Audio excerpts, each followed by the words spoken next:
This week is our last week of class, and we're going to be looking at the reproductive systems of both male and female.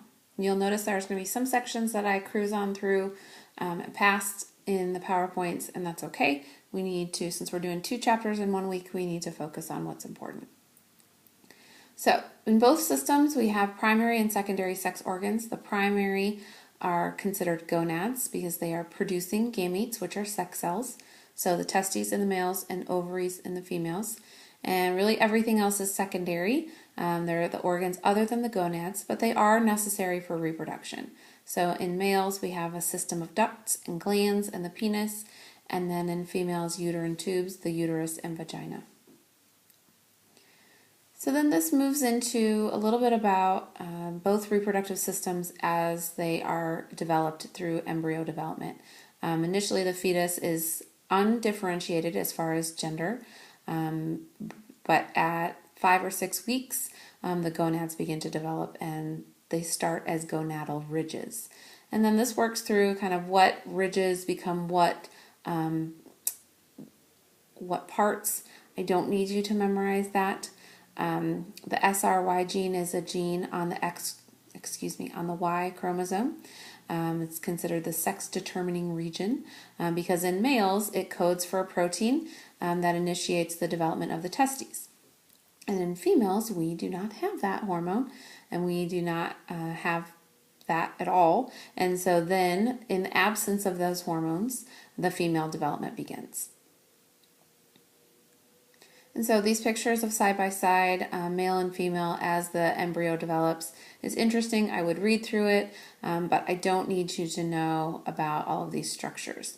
But it is listed here because sometimes we talk about homologous structures. Well, homologous means that they have the similar structure, but a different function. And so homologous in other realms of biology has to do with evidence of evolution. And so it seems a little bit weird that it's here because we're the same species, so it makes sense that we have the same features.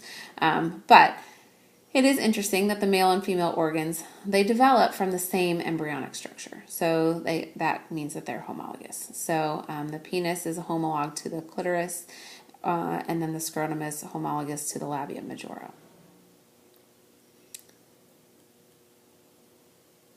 The gonads initially develop up higher in the abdominal cavity near the kidneys, and then they drop down.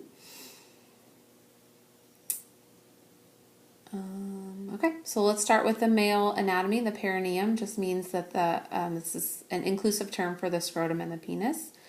And we'll start with the scrotum. The pouch of skin, including the muscle and the connective tissue that contain the testes. The left side descends lower than the right so that they're not pressed up next to each other. A little bit about the skin there. It has sebaceous glands, sparse hair, has rich sensory innervation, and a little bit darker pigment. There is a septum that divides the right and the left side, and then the perineal raphe, which is the seam. It locates on the scrotum, extends anteriorly along the ventral side of the penis, and then posteriorly to the anus. So then also inside is the spermatic cord. It's a bundle of fibrous connective tissue, and inside there we'll be talking about most of these separately. The ductus deferens, the blood and lymphatic vessels, and the testicular nerve. The ductus deferens is the duct that the sperm travels through after it is formed. So this cord goes into the pelvic cavity. It's pretty long. And then the human testes reside in the scrotum because they've adapted to a cooler environment. So the sperm can't really be produced at the core body temperature, so they need to be a little cooler. And so that position outside the body in the scrotum is a little bit better for them. So there's 3 mechanisms to regulate that temperature. The muscle that wraps around the spermatic cord. It contracts and draws the testes upward towards the body in cold temperatures, but in warmer temperatures relaxes, keeping the testes further from the body. Another muscle is a layer of smooth muscle. It contracts when they're cold and wrinkles the scrotum, holding the testes against the warm body. and reduces the surface area and heat loss. And then there's also a network of veins from the testes that surrounds the artery and the spermatic cord. And that helps have warm arterial blood heat the testes and inhibit sperm production, and then removes the heat from the descending arterial blood. And so when it reaches the testes, the blood is cooler than normal. The testes do have a combination of endocrine and exocrine glands, and they do produce sex hormones and sperm. They are oval, a little kind of flattened. This talks about the testes is technically divided into 250 to 300 wedge-shaped lobules. That is a lot.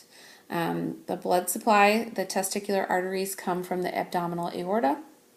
It goes along the posterior abdominal wall, and there is very low blood pressure at this point. There's no pulse, really. We can't feel it. And I shouldn't say there's no pulse. We can't feel it at that point.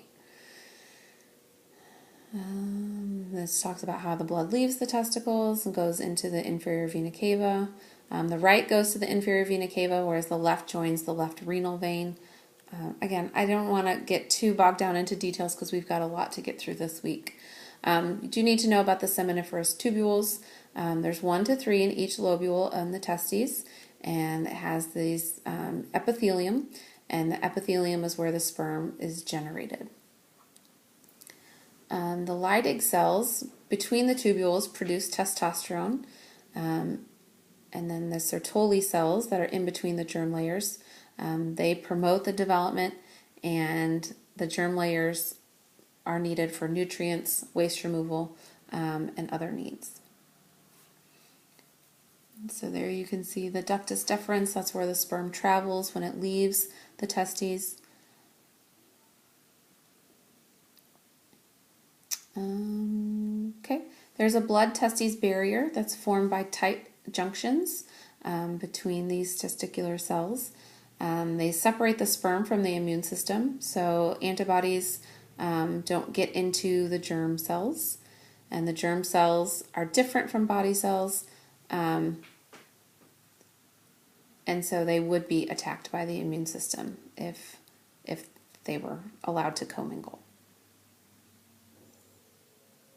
Okay, so there we can kind of see those different types of cells. We're going to get into in the next video what each type of cell is doing, and we're going to talk about the formation of the sperm. But there you can see the seminiferous tubules. And so one of those rings would be one lobule, if I do believe. Okay, so this talks about how the testes collect sperm from those tubules, and so they move with the flow of fluid. They don't swim yet while they're in the male reproductive tract. They don't have to swim until they reach the female. So this kind of gives you a bigger view of where all those tubules are, where the lobules are within the testes, and all the network that the sperm need to go through to get to the ductus deferens. So the ducts go from the testes to the urethra. There's 12 small ciliated ducts collecting sperm, and then it transports the sperm to the epididymis. The duct of the epididymis is where the sperm matures and is stored. It is fertile for 40 to 60 days. It's one single coiled duct that's 6 meters long, and so the sperm mature as they travel through that duct. If they are not released, then they disintegrate, and then they're reabsorbed in the epididymis. From there, they go into the ductus deferens, or sometimes called the vas deferens, which is a long, 45 centimeter long tube that goes up from the scrotum and then goes past the surface of the bladder, or to the surface of the bladder, I should say. It widens behind the bladder, and then it ends and then it unites with the duct of the seminal vesicle. So from there, it goes to the ejaculatory duct, which is 2 centimeters. It's from the ductus deferens and the seminal vesicle, and it empties into the urethra. I'm going to save this for the next video.